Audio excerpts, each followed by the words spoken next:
Hello everyone, welcome back to this channel. On today's video, I'm going to show you how to install apps in Google Play.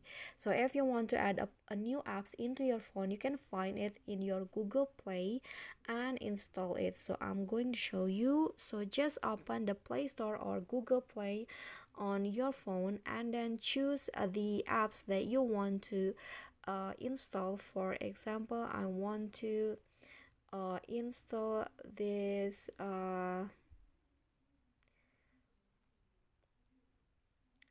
this game. So what you need to do is just click install at the install button here, and then wait for the installation to finish. Okay, so that's all. Okay, the install process will be processing, so you can just wait until it finishes. Okay guys, that's all for me. If you enjoyed the video, please do click on the thumbs up icon and also leave a comment and subscribe. Don't forget to subscribe. That's it from me today. See you guys next time.